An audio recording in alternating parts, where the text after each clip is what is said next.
Hello, board gamers of the world. Welcome to the Curious Box. I am Pedro. As usual, I'm here with the best interviews all over the internet. Today, I'm bringing a very special guest, Sen-Foong.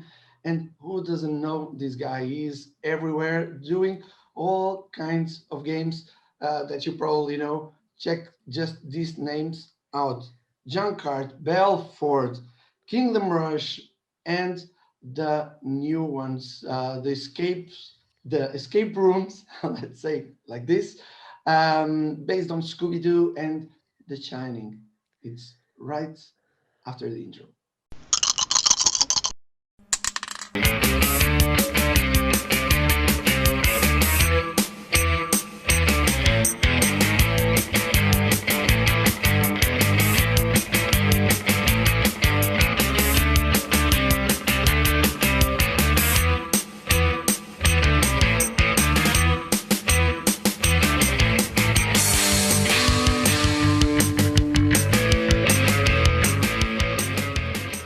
Hi, Sen. Welcome to the Curious Box. It's a Hey, how you doing? it's a big pleasure to have you here. I'm I'm happy to be fine. here. How are you? I'm doing well. And yourself? I'm fine. I'm fine. Thank you. So let's. I need to ask you this first. I see you everywhere. Everywhere, Everywhere. all over. Yes, it's true. All over the internet. When I look for board games, there are a few names that always come everywhere or almost everywhere, and one of them is yours. How do you explain this? I live on my computer. I'm a cybernetic being that is like attached by my brain to my computer. No, I find social media helpful in terms of being part of a community. I'm an introvert by nature, so I'm much more talkative online than I am in person. I also really like people, even though it doesn't show sometimes. I like mentoring people and helping people, so I do a lot of work online helping people, especially people with marginalized voices, to break into the board game industry, for lack of a better word, or RPGs or whatever. So I do a lot of talking online to help people. I also moderate one of the biggest, well, probably the biggest Facebook group for board game designers. So yeah, I do a lot of work on the internet to around the industry, and I'm also a show on Facebook, so that also helps me be out there, I guess. How did this start? Your relationship with board games? Well, I've always made board games. So ever since I was a little kid, I made board games. I would, anytime there was like a school project, it would become a board game. I I had friends email me or talk to me just on Facebook a couple of years ago, and one of them that I went to school with when I was quite young said, "Hey, do you remember that game that you made where it was like three levels and you had like underwater and on the surface of the water and in the air?" I said, "Oh yeah, I remember that." Because that was awesome. We need to play it again. This is a game I made when I was like 7 or 8 years old. So I just always made game. I'd make boards out of Lego, and we'd walk Lego people in this and roll dice, and you know, I got into uh, serious gaming sounds so serious. I got into like traditional tabletop gaming, specifically role playing games, when I was 6 years old. So I've been playing Dungeons and Dragons for 42 years. I'm pretty old. And my parents, for lack of anything better to do with me, they didn't know what to do with me. I was that precocious kid who just kind of, they said, "Hey, read this book," and I'd finish it, and they'd say, "Okay, now what?" They figured, oh, he likes Lord of the Rings and The Hobbit, and I'd finished them all when I was 6. And what's this Dungeons and Dragons thing we were about? So they had heard about Dungeons and Dragons somehow. I don't know how, and they learned that the university in my hometown had a group meeting, and so there was me, the 6-year-old kid, meeting with these like 20-year-old guys in the basement of a university playing Dungeons and Dragons Saturday afternoons. And so that happened. And ever since, I've been an avid gamer, I guess. I just have always used games as an educational tool, used games in projects, used games to help. engage people. So yeah, games have always been a thing. As a therapist, that's my actual profession. I use games all the time. So I'm a pediatric therapist, so games are easy to use with kids and help me learn about them so I can help them. So yeah. You still work as a pediatric therapist? No, not anymore. Now I'm a professor. So I teach at a college, specifically developmental psychology and crisis intervention and communication and um, behavioral psychology stuff. So yeah, so I still, but I still use games when I teach. So I use a lot of games in terms of like I have escape rooms that we use to teach. I have game like activities that are used to teach. So yeah, still do it a lot. For how long? For how long have you been a teacher? I've been a professor full time. This is actually my 5th year of full time professorship, and then I was part time, called a partial load professor for maybe 4 or 5 years before that. So, and then I was a community partner with another university for many years as a clinical lead. So I would go in and teach clinical stuff, not like course based stuff, but um, so I would lead groups, small groups in clinical learning sessions. I did that for years. I'm going to ask you a question, a different one, but Yeah. probably my viewers, they know that that I teach board games in elementary schools for Hmm. kids. What would you recommend a teacher to do? A regular teacher, not a teacher who only teaches board games, Yeah, but yeah, yeah. a regular teacher with kids. What would you how would you recommend them to implement games in classes? First thing is don't use educational games. Educational games are traditionally like really boring, right? Because they're made to teach a point, and nobody wants to be taught. So my recommendation is to actually use games that are made for games, made for fun, and then build a lesson plan around that.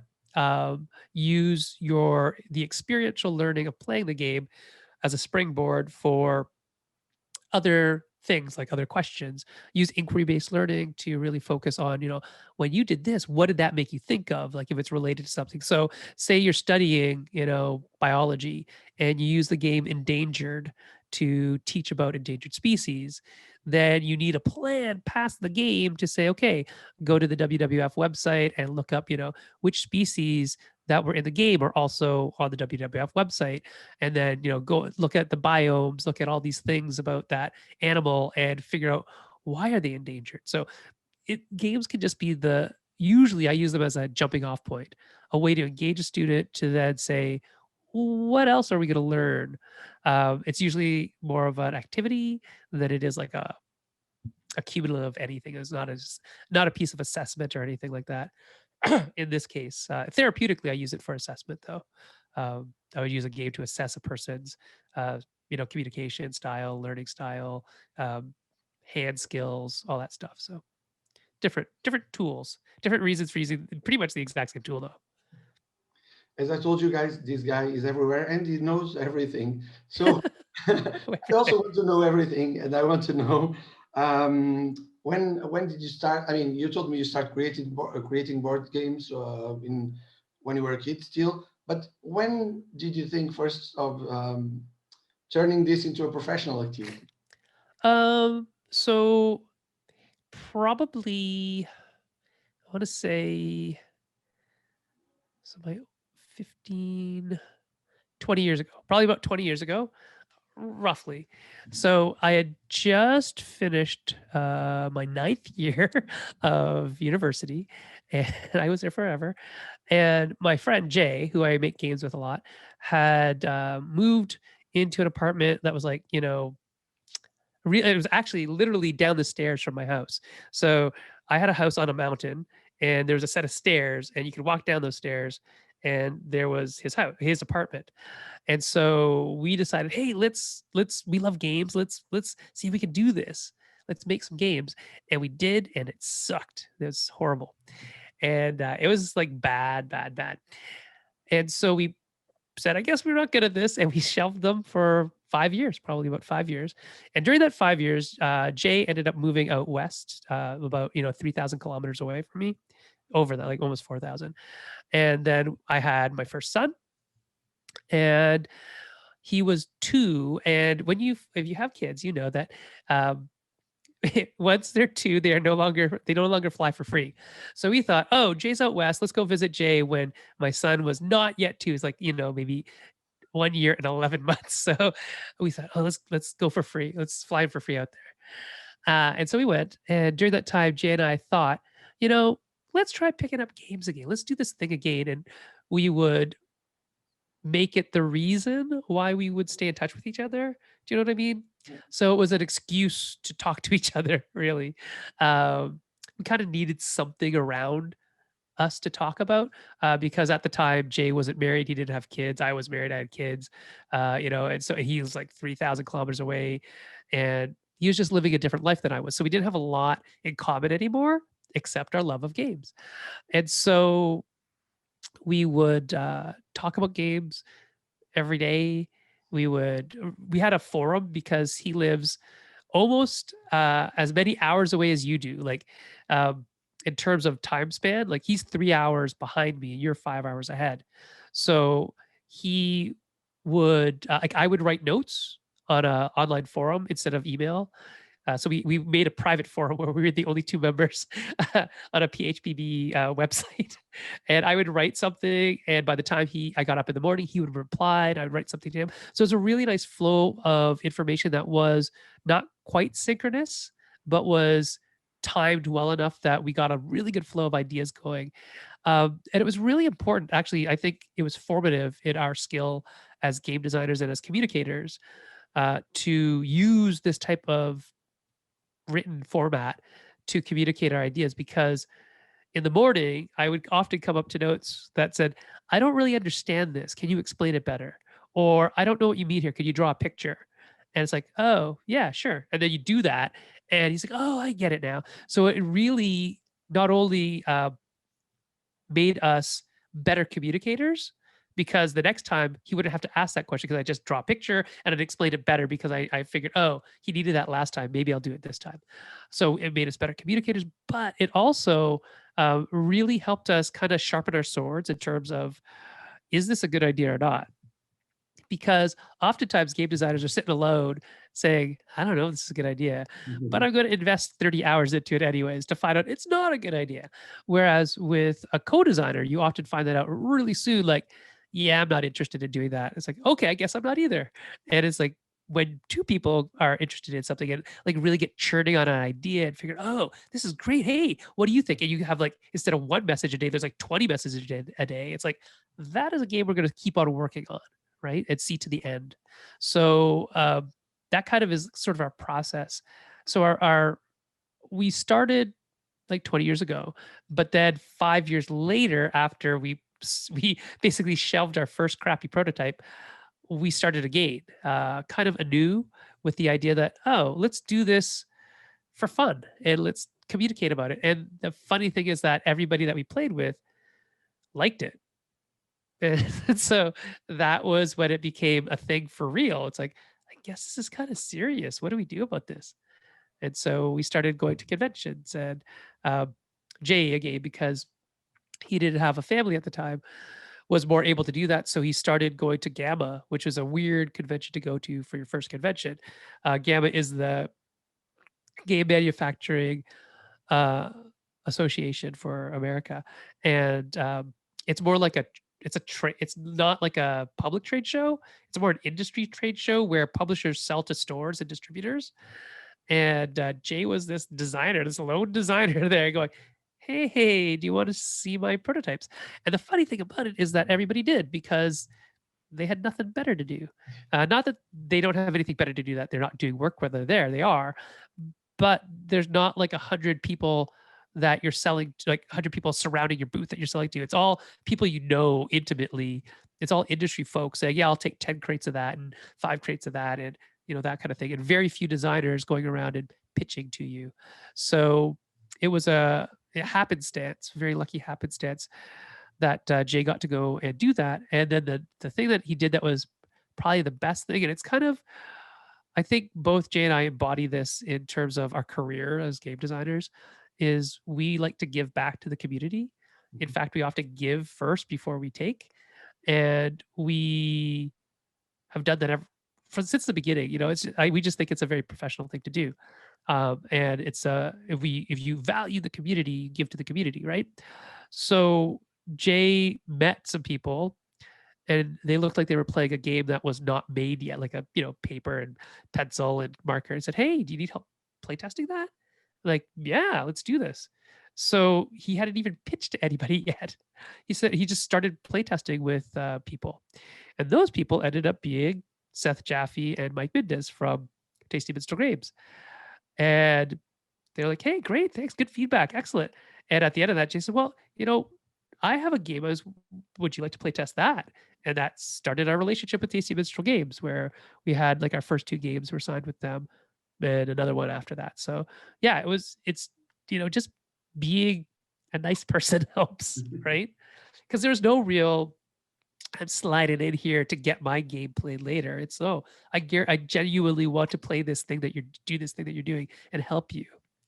So that's sort of how it became a thing, was just we wanted to be part of this industry and help people in the industry. So yeah. How was your personally your first experience presenting a game to a publisher? So here's where co-designers work really well together as well. So I am like kind of a planner. Okay. I'm not excellent at it, but I'm good at it. So I'm the one who like sends off the email, schedules the appointments, and does all that kind of stuff. I'm like the straight guy. Like, in a comedy team, there's a funny guy and then the straight guy. I'm the straight man. Jay is the funny guy. Jay is a performer. I perform as well, but he's more of a comedian. He did like stand-up comedy and busking and street magic, and he's in sales. And so he has the patter down and he can do all the sales stuff. And so he's really good at that. So I let him do that. So here's how we work. He will we will start by showing the publisher like all of our, maybe 5, 10 sell sheets of the games that we are going to show them or could show them. And we let them pick. We don't demand that you see this one first and this one second. We want them to pick the games they want to see that they're most interested in. And then while Jay's introducing it, I set it up. And so I have it's already it's preloaded and the decks are set for a good experience before Jay's even done saying, and that's the game, this one. Are you ready? Then he starts teaching it. While he's teaching it, I'm taking notes, and if people ask questions, I write the questions down to answer later. And then when Jay's done, I'm already cleaning up the game and setting up the next one because we already know the order that they're going in. We were probably we don't know this for sure, but we like to take this, we like to claim this as our claim to fame, that we were probably the first designers to use sell sheets to sell our game to a publisher. That's not to say that sell sheets were not used in the industry before, but they're typically used by publishers to sell to distributors and then distributors to sell to stores. But I think we were probably the first people that we know of to use sell sheets to sell designs like prototypes to a publisher. And the reason why we know this is because nobody had ever seen them before we used them. And the reason why we use them is because, again, Jay works in sales. And so he always had sell sheets in his house for like Sony TVs. He works at Best Buy.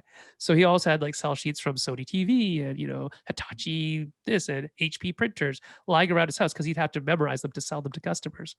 And so I said, why don't we do that for board games? And so he did, and we did, and it worked really well. So much so that it's become sort of like an industry standard thing that you should probably do that. Even if you don't use them, it's a really good exercise in learning how to be succinct and to get your point across and to call all the information and boil it all down to a really manageable elevator pitch. And then learning how to teach your game without your game being set up. It's a really powerful tool. You just got to know what to do with it. Tell me any funny story that you had while presenting a game to a publisher. Any funny reaction, interesting one. I mean, I'm asking you this because We probably have a few new designers Yeah. to this video, and it's I want them to use your experience as an example. Sure. So I'll tell you what not to do, and I'll tell you what to do. There's a couple stories. So one of the things, like, if you are play testing with a publisher, as you're pitching to them, um, have a wingman, like have somebody else to play with. Like, it's really, unless it's a two-player game, right? So you want like a fuller experience, so at least one more person, so you could do that. The only thing you need to do is tell them not to ask questions. Just play the game. Don't make super like hardcore decisions. Just play the game. Because we had one friend who was like wingmanning for us once, and he'd be like, "So, why did you make this decision? Like, shouldn't this be this number?" It's like, "No, don't talk about that." Like, don't mess with your friends' pitches. Is basically what I'm saying. And then the other thing is, don't oversell your pitch. So we had this game. It was a card game. It started off about volleyball. I don't know why, but I think volleyball's cool. My son loves volleyball. So it's like, hey, let's make a game about volleyball. And then it turned into a game about juggling. And we had all these fanciful ideas about, okay, you're juggling, balls, and then you're juggling bean bags, and then you're juggling knives and torches and chainsaws. And like the end one was like cats, you're juggling kittens. And it was funny on paper. The problem was that the game was not very funny when you play it. The game was very tactical. It's actually a really good game. It's just super tactical. And so the publisher, like 2 minutes in, not even 2 minutes in, I think like two plays in, like around the table of cards, he's like, nope.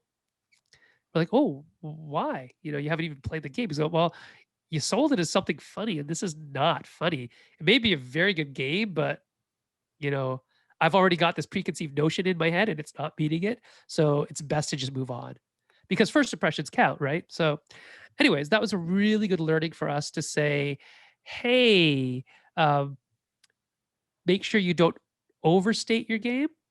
Make sure you kind of hit it right on the nail, hit the nail right on the head, as they say. Like, get it right when you're pitching your game. Know what your game is, know what it isn't. Don't oversell it with like superfluous words and like lots of industry buzzwords. Let the people experience it for what it is, as opposed to try to oversell it. Because it is fun. It was a funny experience, because he's like, no, we're not taking this. It's like, but it's a good game. Yeah, it might be a good game, but we're still not taking it. So, and it wasn't anything personal. They've taken a couple of our games past that. It's more like a first impression had been set in his head that this was going to be fun and funny and wacky, but it wasn't. So it didn't meet the expectations. And I find that myself. Like, if a game doesn't meet the expectation of what it's sold as, I don't like it as much. And that's my fault, partially, but also probably partially the game's fault. So like a game like Scythe, did not like it. Not because I didn't like the game engine of it. It's because it has mechs in it, and I was expecting different things, and the combat in it is pretty, you know, non-existent in a lot of ways. And I think my bad experience in the first play of that game had, first impressions matter, has colored my impression of the game ever since. That's like, I'll play it, but I don't like it. Yeah, that's what Like, I I don't, I, that's what I say about Concordia. My my first experience playing it was so bad that I never wanted to get back to it, even though everybody says wonders about the game. exactly. So Concordia is an amazing game. Why are you liking it? But I can see that, like, if you have a poor first experience, which is interesting, right? So that's another really big game design tip for all you game designers out there watching: is your game needs to be consistent. Your game needs to produce consistent experiences. So if you ever get a chance to meet myself or Eric Lang, ask Eric Lang about Munchkin and ask me about Jenga, and we will talk your ear off about it, as how both of those products are perfect. You might not like them, but they're perfect, because they create the exact experience that the designer wanted every time it comes out of the box. Every time. When when, you, Um, when I start creating a game, you already think about this experience, and can you translate it exactly in the end? I mean, sometimes when you're lucky, when it's a combination of you're skilled and luck, yes, you can. And yeah, that's actually how I look at games all the time. So you know that question that's often asked is, are you a theme first designer or are you a mechanics first designer? And I'll say I am an experience first designer. Why? Because my belief about games is that they are curated experiences that you put in a box. That's what I think games are always. Um, I don't have any preconceived notions about things like they must have dice or cards or whatever. Nope, it's an experience in a box. That's what a game is to me, with rules, right? But because puzzles are they games? I don't know. We'll find out. The thing though that how you do that, how you make sure your experience, the desired experience, translates down the line through mechanics and theme, is that you have to kind of understand. So I think about it like a house. So I think about like a roof.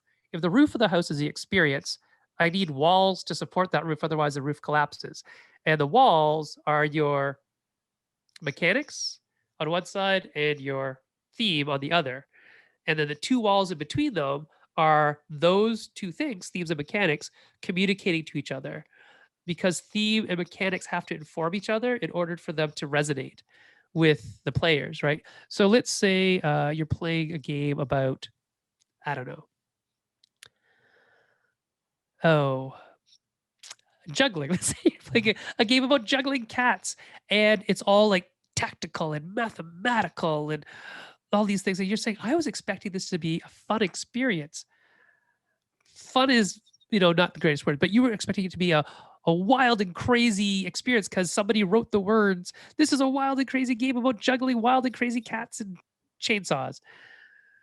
If that experience doesn't translate down through the mechanics, you've kind of lost the person, right? You have one wall that just kind of fell away. Like, what about these mechanics are wild and crazy? None of them, nothing. There's nothing about them that are wild and crazy and random or whatever. The theme might have fit, and the theme might have fit the experience, but maybe the mechanics don't, or vice versa, right? So, uh, if you think about going back to Scythe, um, the combat in Scythe is, in my opinion, fairly lackluster for what it presents itself as. These mechs, giant mechs with guns on them, and the combat isn't giant mechs with guns on them feeling, right? So anyway, uh, again, that's my preconceived notion, but also that's what they sold it as in some ways. When you present something graphically, like, oh, look, giant mechs with guns, I'm going to expect something. I also feel the same way about Isaac Vega's game. What was it?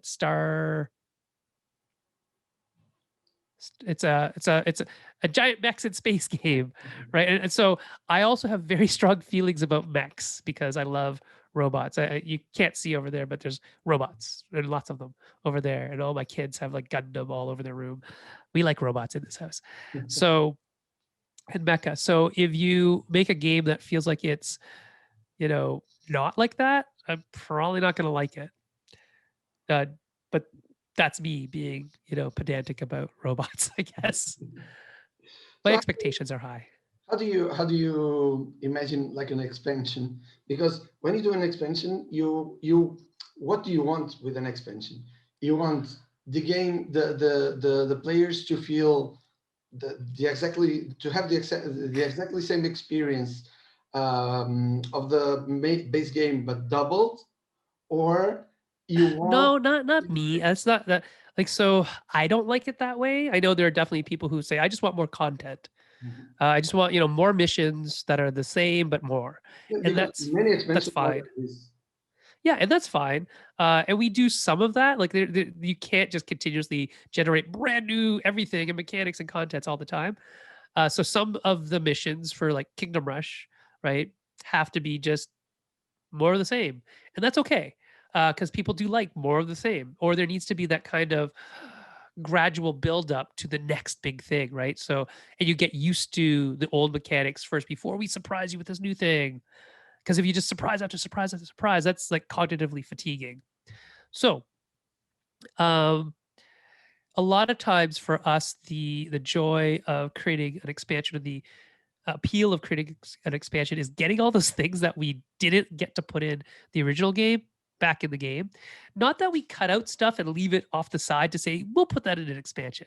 That is a commonly held belief that designers do that, and some might, but we're not really like that. We usually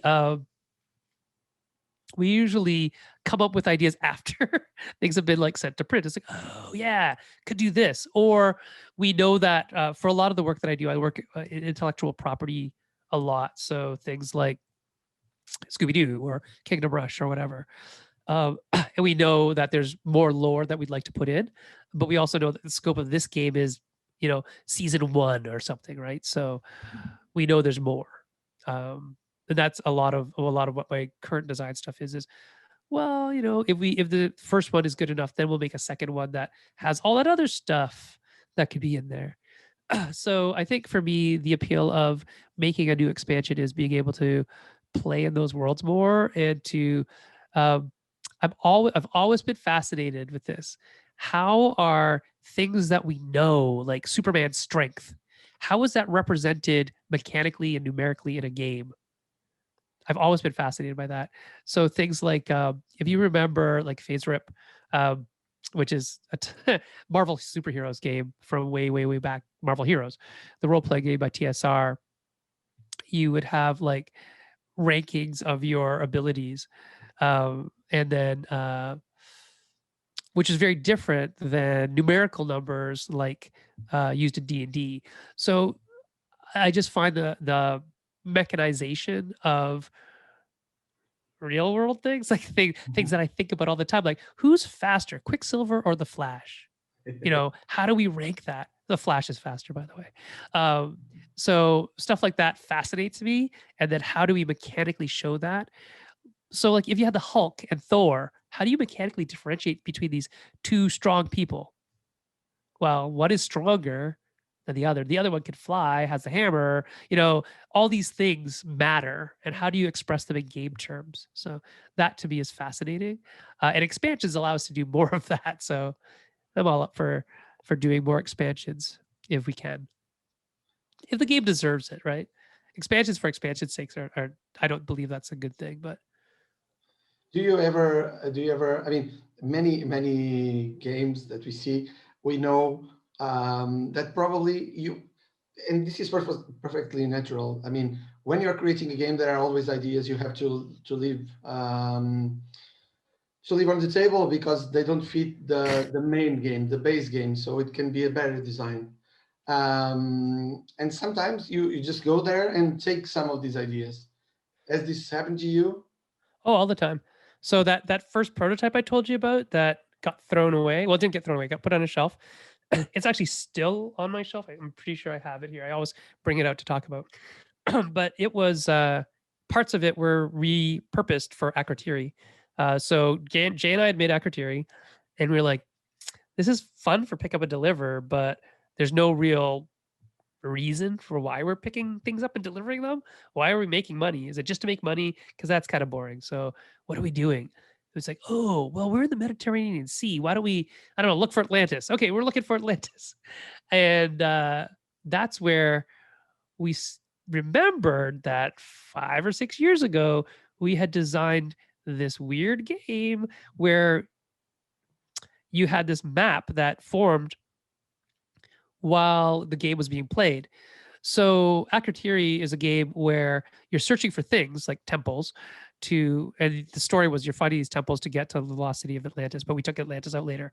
So any of you who have played Akrotiri, you probably never knew about Atlantis, but it was about Atlantis originally. So the idea behind Akrotiri is that there's these landmarks that are out there on the islands in the Mediterranean and the Aegean Sea and whatever.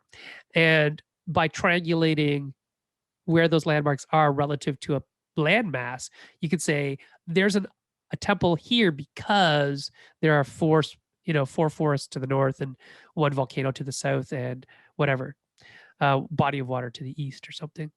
East is that way. I don't know. So the idea being though that came from a whole other game, the game that we shelved, where we had this idea that it was like pirate maps almost like the treasure is going to be 5 paces to the left of the palm tree.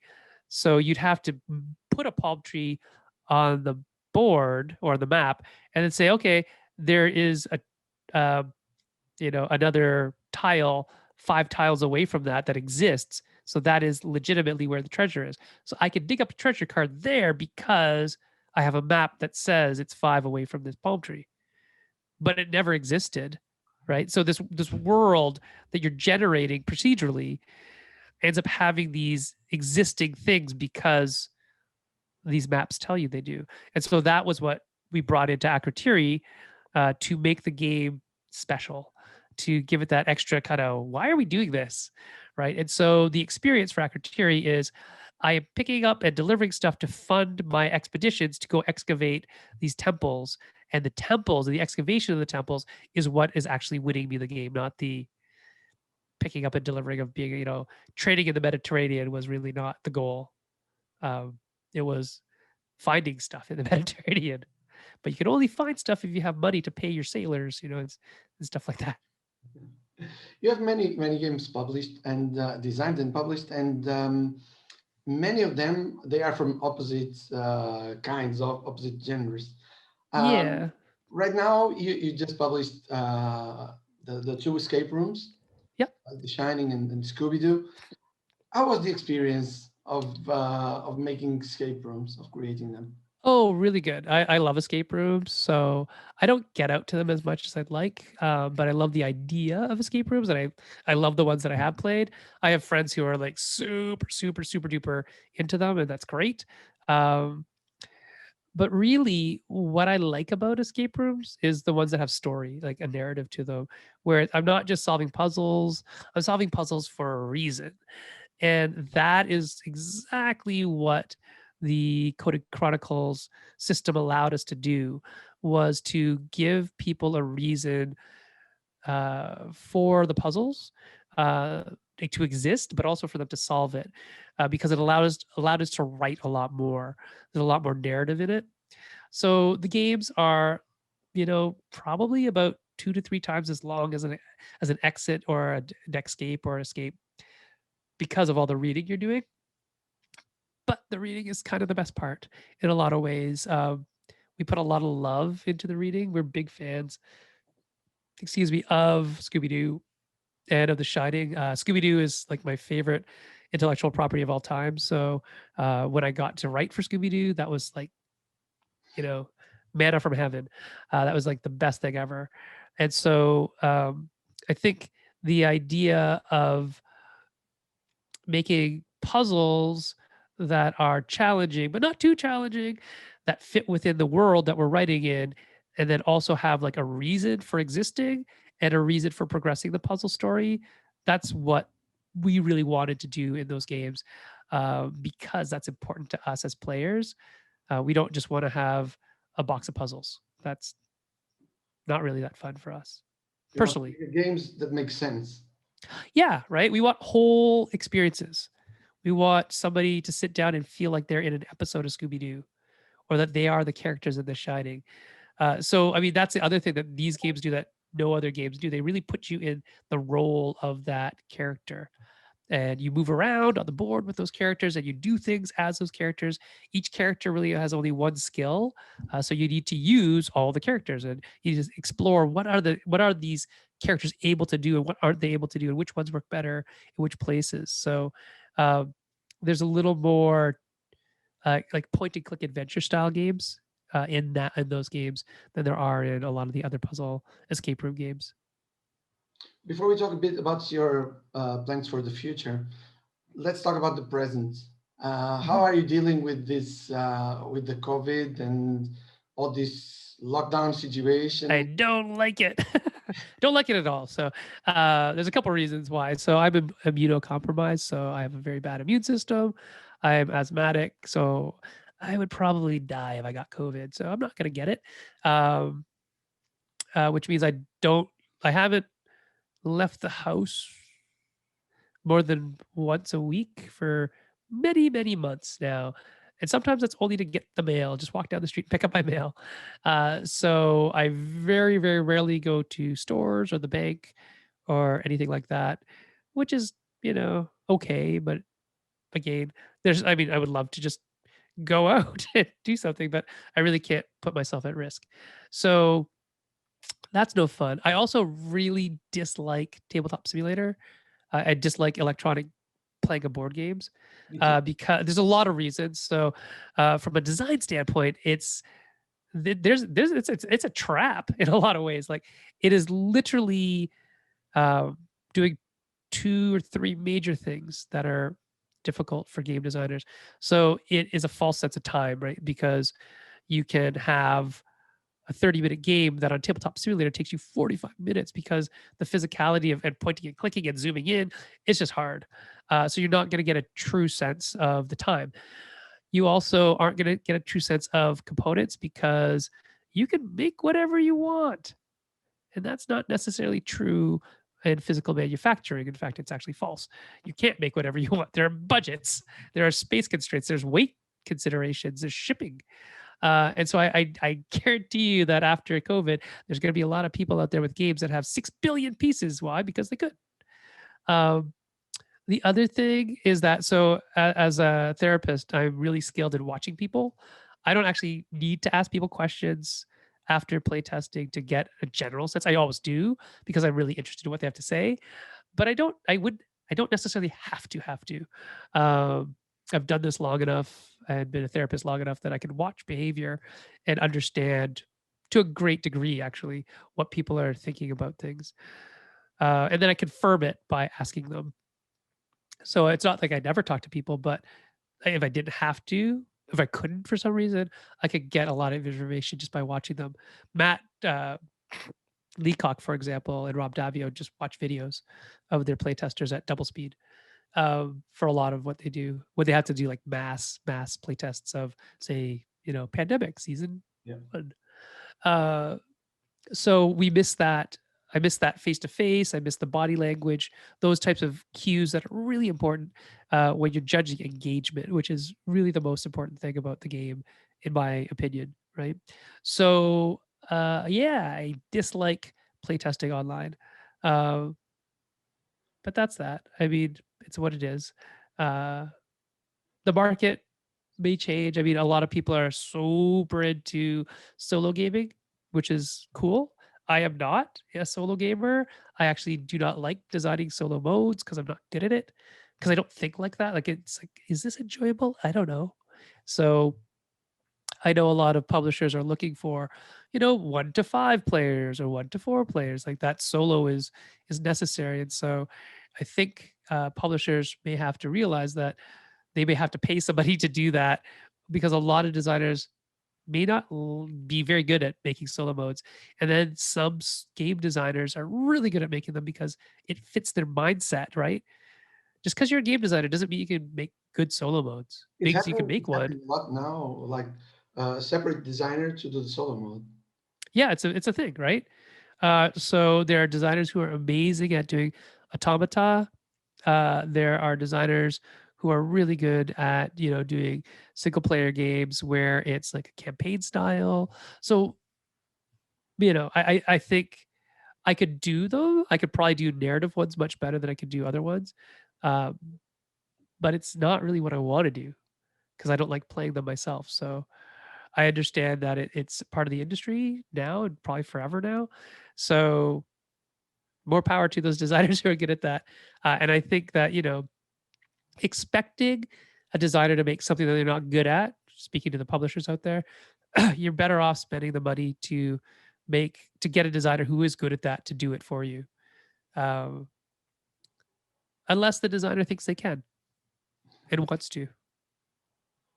So what's next? But if they do, if this, so here's another thing, publishers, if the scope of the game that they present to you doesn't have that, and you ask for it, you might consider paying them Yeah, exactly. for making that. No, I'm serious because if you would have paid some other designer 600, $700 to make a solo mode, why aren't you just paying the actual designer of the game that much? I mean, yes, they will get residuals, Mhm. but you're asking them to put in time and labor Yeah. in the upfront period. So something you should consider that it's also interesting to think that um, a contractor on a game. So I develop games as well. So I'm a contractor on lots of games. I get paid before the designer sees a cent. Right? I'll get paid, $1,000, $2,000 to develop a game before that designer sees a cent. That's kind of unfair. Yeah. Even if they have an advance, sometimes those advances aren't very much. And I get it. I understand that, but it's you know, you got to kind of consider these things. So anyway, it's a different soapbox for a What's different next for time. you? Now we can talk about the future Sure, because the present is complicated. it is. Yeah, it is. It is in ways I think nobody expected. So what's next? What's next for you? So what's next for me game wise? So this COVID has actually been a boon in some weird way for RPGs. So as I mentioned at the beginning, I got my start playing RPGs.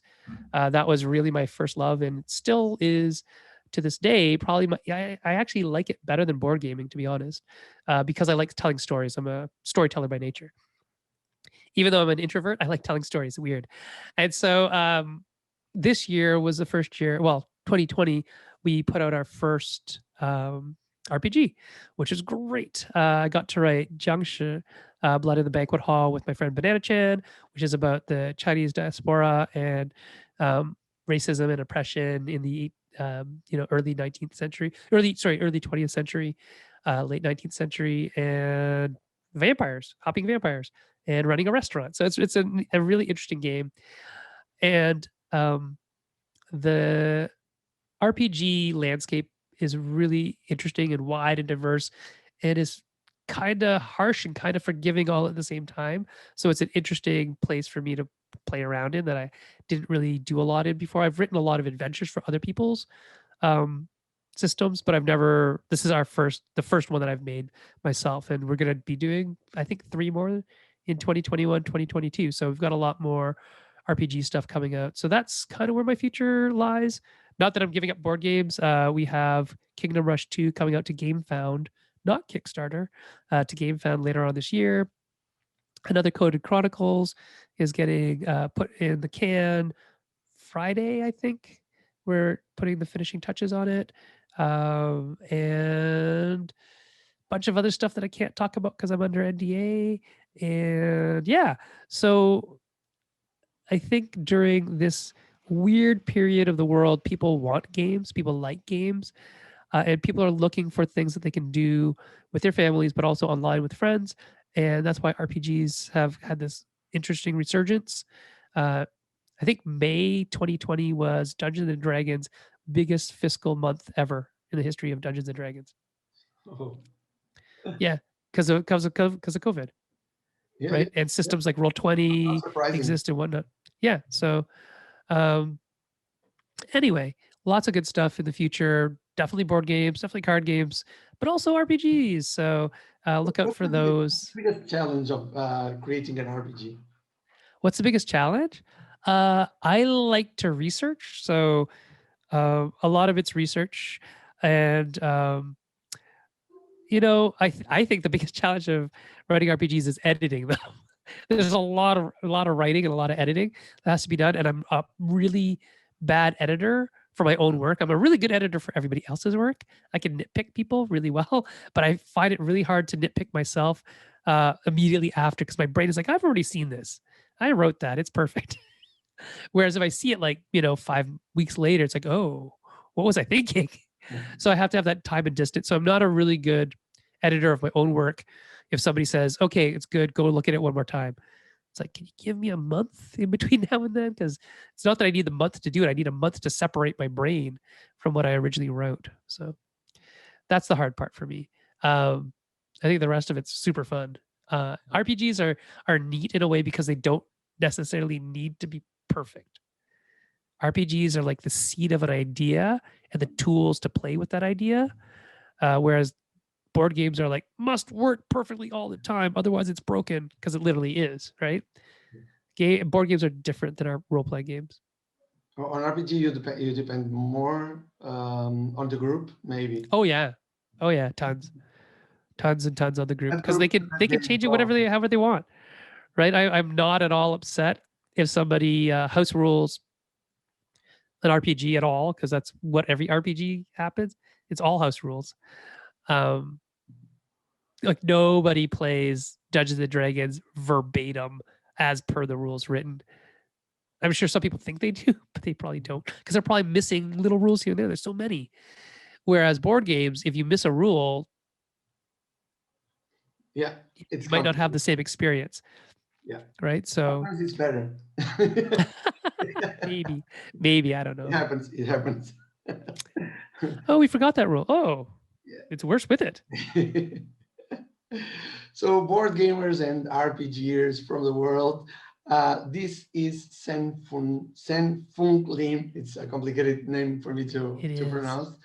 And if you don't know his work, come on, go check it out because he's everywhere and his work is also everywhere. Sen, thanks a lot for being here at the Curious Box. It was a great pleasure Obrigado. to have you. Yeah, thanks for having me. And you at home, if you want to keep following our interviews, you just need to subscribe to the channel, And if you have played Sen's games or if you know him from the internet, just leave your comments, share your opinion. We are waiting for you here to participate at the Curious Box. From here, everything's cool, everything's fine. It's the end of it. I'm waiting to see you, as always, at a table close to you.